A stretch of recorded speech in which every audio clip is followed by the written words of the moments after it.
Die Here sê, ek is julle rots, julle skuilplek en julle redder. Geliefdes, genade, barmhartigheid, liefde en vrede vir u, van God die Vader, Jesus die Verlosser en van die Heilige Gees, wat altyd by ons is. Amen. Ons skriflesing, liewe broers en susters, gaan kom uit die Evangelie van Markus. Maar net so vir interessantheid, Markus is die eerste evangelie wat geskryf is. Dis die oudste van die evangelies. Matteus, Markus, Lukas en Johannes. Markus, die oudste evangelie. Ons lees hier uit die evangelie van Markus, hoofstuk 2, vers 13 tot 17. En dit onder die opskrif, Jesus roep vir Levi die tollenaar. Jesus roep vir Levi die tollenaar. Broers en susters, God se woord. Jesus het weer na die see toe gegaan. 'n Hele menigte mense het na hom toe gekom en hy het hulle geleer. Toe hy by die tolhuis verbygaan, sien hy vir Levi, seun van Alfeus, daar sit. En hy sê vir hom, volg my. Levi het opgestaan en hom gevolg. Daarna het Jesus in Levi se huis gaan eet. Baie tollenaars en sondaars was saam met hom en sy disippels aan tafel, want daar was baie van hulle wat saam met hom gereeld geloop het. Toe die skrifgeleerdes onder die fariseërs sien dat hy saam met die sondaars en tollenaars eet, het hulle vir sy disippels gesê, waarom eet hy saam met tollenaars en sondaars? Jesus het dit gehoor en hy het vir hulle gesê, die wat gesond is, het nie 'n dokter nodig nie, maar die wat siek is. Ek het nie gekom om mense te roep wat op die regte pad is nie, maar sondaars. Hier eindig ons skriflesing. Jesus het gesê, dit verseker ek julle, wie luister na wat ek sê en in hom glo wat my gestuur het, het die ewige lewe. Die Here Jesus, die Seun van God, het nie in die eerste plek na hierdie wêreld toe gekom om ons aardse nood weg te neem nie. Hy het nie in die eerste plek hiernatoe gekom om vir mense brood te gee, mense wat siek is gesond te maak, lammes te laat loop, gebreklikes te heel en malaatses te genees nie. Hy het nie in die eerste plek na hierdie wêreld toe gekom vir die brood van hierdie tyd nie, maar hy self was die hemelse brood. Hy het na hierdie wêreld toe gekom sodat daar vir u en vir my ewige verlossing kan wees. Hy het na hierdie wêreld toe gekom om die koninkryk van die hemel te proklameer. Hy het na hierdie wêreld toe gekom om die offer te wees, sodat u en ek die ewigheid kan hê.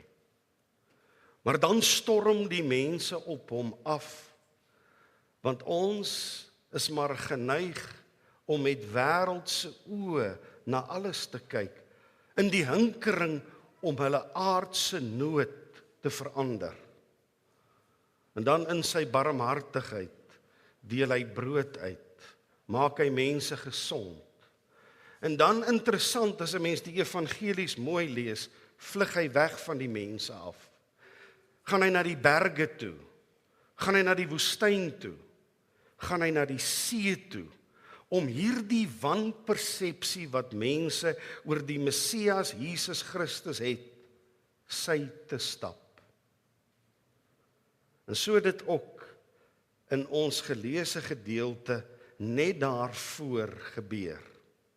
Jesus het daar in Kapernaum 'n verlamde man gesond gemaak, en daarna vlug hy van die mense, van hierdie soeke om hom vir aardse nood te wil gebruik.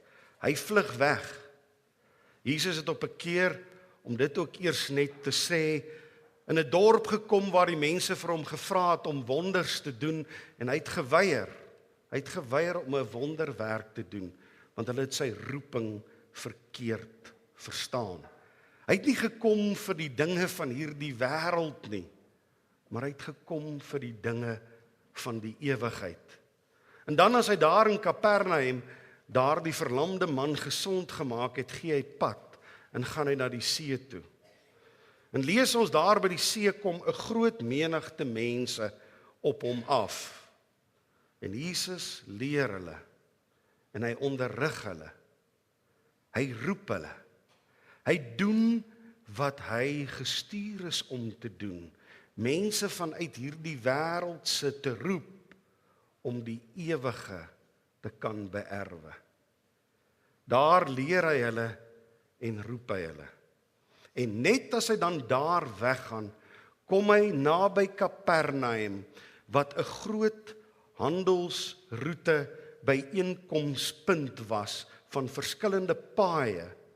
Kom hy daar en kom hy by 'n tolhek waar 'n man met die naam van Levi, seun van Alfeus, alias Matteus, die evangelis, die skrywer, deur God geïnspireer om die evangelie van Matteus te skryf, die tollenaar, kom Jesus op hom af. Hy is 'n Jood, maar hy is in diens van die gehate, heidense, Romeinse owerheid. Hy hef tolgeld van sy eie volk vir hulle. En hierdie tolloon moes definitief baie gewees het, want uit hierdie tolgeld is die Romeinse owerheid betaal en ook die plaaslike Joodse owerheid wat onder die Romeinse owerheid regeer het, en dan het hy ook nog ten derde vir homself iets gehef. Hier waar paai uit die suide en ook uit die weste na Kapernaum toe gekom het, was Levi alias Matteus die hooftollenaar. Hy het nie net tolgeld vanaf die pad se gebruik geïn nie, maar ook vanaf die vissers wat in Kapernaum hulle vis kom verkoop het. Hulle moes ook hulle toldeel vir hom kom gee. Hy was deur sy eie mense totaal en al geminag. Dit het regtig so gewerk dat 'n tollenaar nie eers 'n getuie in die Joodse hof kon wees nie. 'n Tollenaar kon nie 'n regter word in die Joodse hof nie. Selfs 'n tollenaar se gesin, sy familie is as uitgeworpenes behandel. Hulle was, om ons geskiedenis bietjie nader te bring, beskou as joiners. So ons dink aan ons geskiedenis van ons eie mense wat teen ons self die wapen opgeneem het.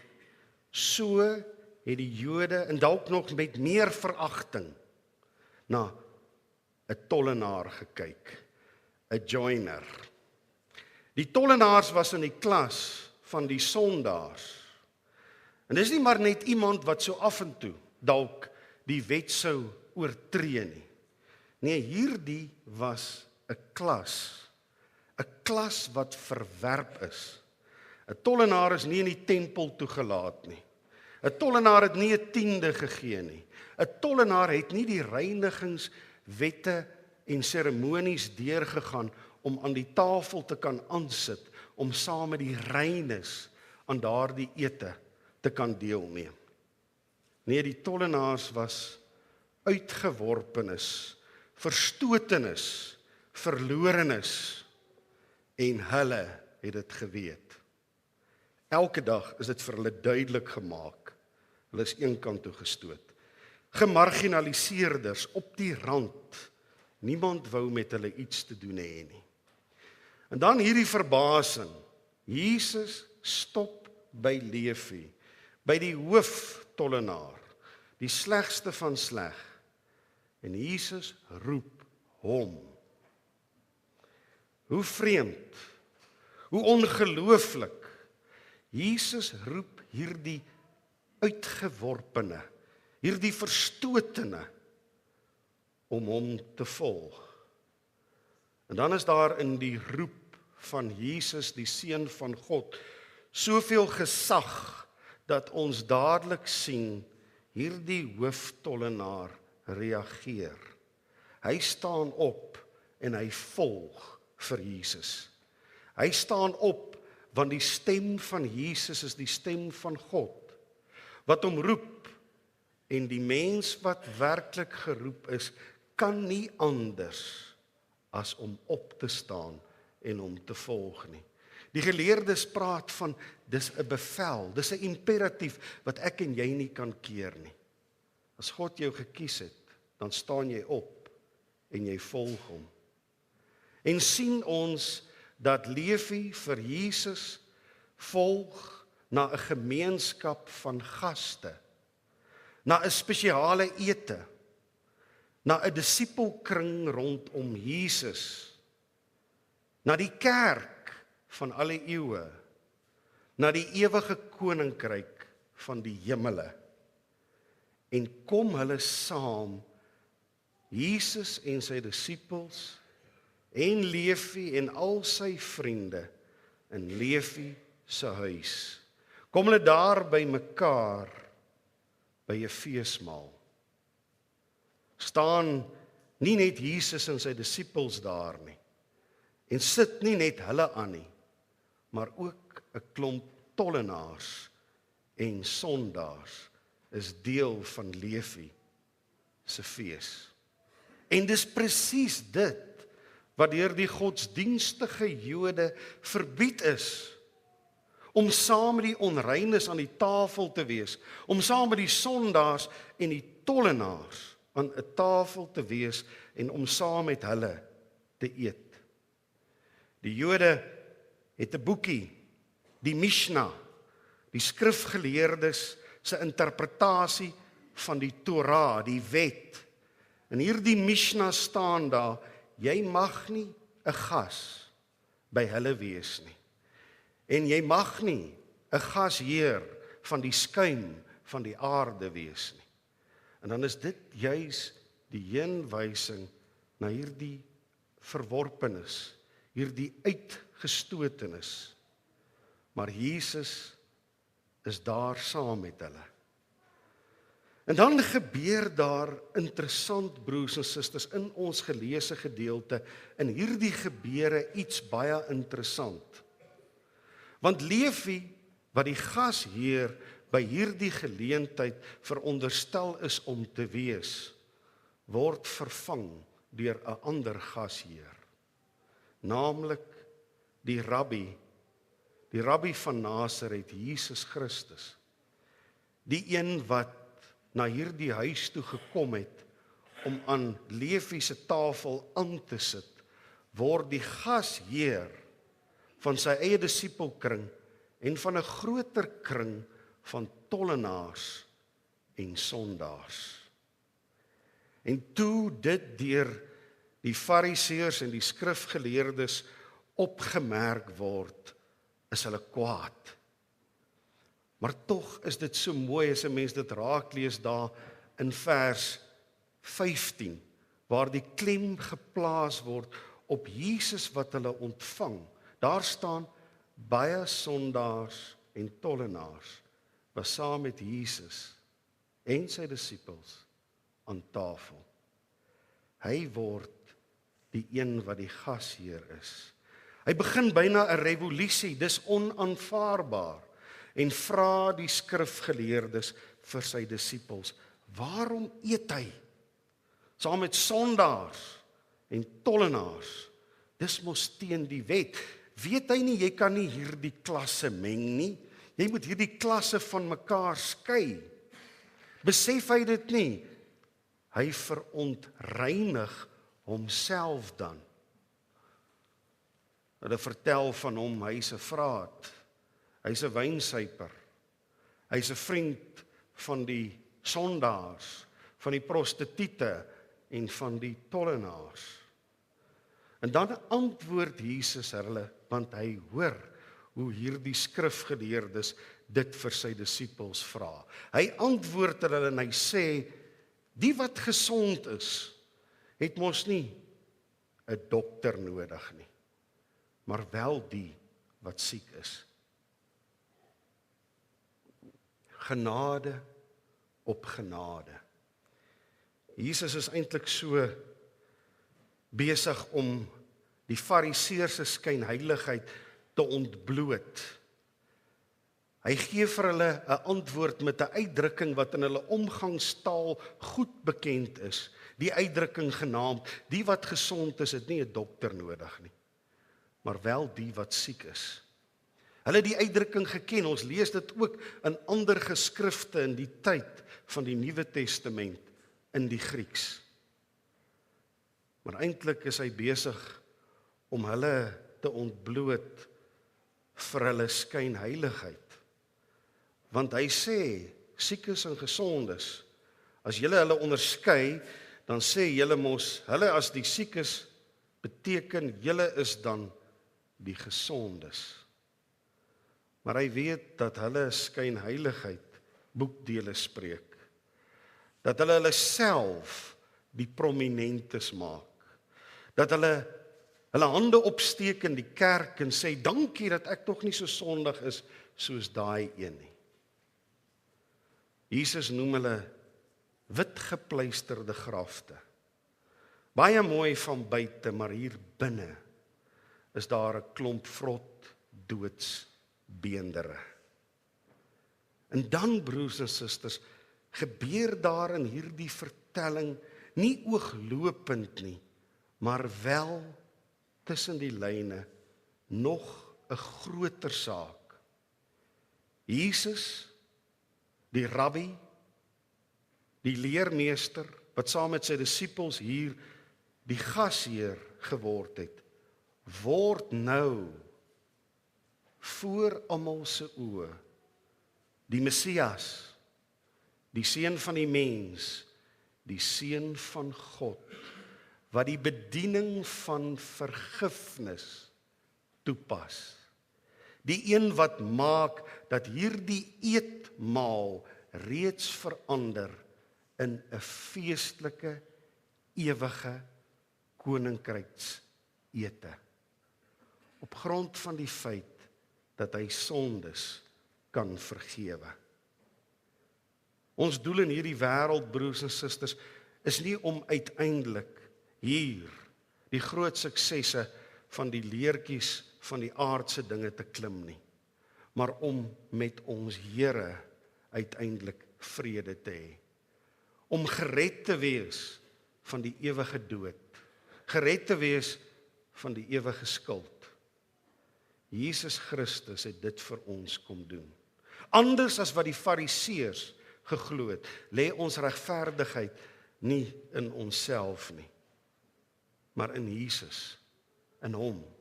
Hy is die een. Hy is die regverdige een. Sy soendood het vir ons vergifnis beteken. Sy soendood het vir ons die oorwinning oor die dood en die tydelikheid beteken.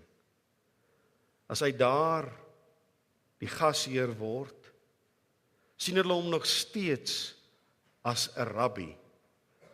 Maar dan word hierdie ete saam met die sondaars 'n vooruitskouing van dit wat Jesus kom doen het, naamlik dat hy die brood is.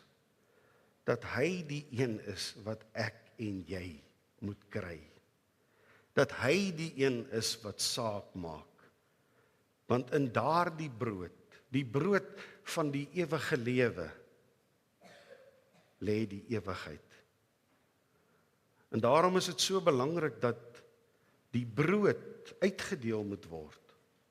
Daarom is dit so belangrik dat die woord verkondig moet word. Soos in daardie tyd soek mense vandag nog steeds wonderwerk en verbasing op verbasing. Soek hulle nog steeds 'n wow, sodat hulle dalk in hom kan glo. Hulle wil nie meer na die woord luister nie. Maar as u onthou, sal u onthou dat die woord sê, maar die woord was al daar in die begin. En die woord was by God en die woord was self God en die woord het vlees geword en onder ons kom woon. Jesus Christus, die ewige woord. Die woord wat gebreek word om die ewigheid te laat aanbreek. Vandag gedenk ons as kerk Sint Bartolomeus nag. Dis 'n nag waarin daar 40.000 protestante in daardie nag en in die week daarna vir hierdie waarheid gesterf het. 40.000 vir hierdie waarheid deur 'n ander kerkgroep om die lewe gebring is, omdat hierdie mense geglo het, die verlossing lê nie by my nie, maar by Christus, was hulle bereid om daarvoor te sterf. Dis dan ook daar in Frankryk, waar die Franse Hugenote van afkom, en wat hiernatoe gevlug het. Maar laat dit vir ons, soos vir hulle, die een waarheid wees, die een troos, waar en wanneer ons het so saam met Jesus dan loop, so saam met Jesus wandel, so saam met hom eet, en so saam met hom leef, en saam met hom vervolg word en sterf, ons plek verseker is by hom vir ewig en vir altyd. En dan het hierdie maaltyd alreeds die ewige maal begin word. Hoe gelukkig is ons ook nie dat hy gesê het, ek het nie gekom om mense te roep wat op die regte pad is nie, maar die sondaars. Amen. En onthou, ek is met julle al die dae tot en met die volëinding van die wêreld. Amen.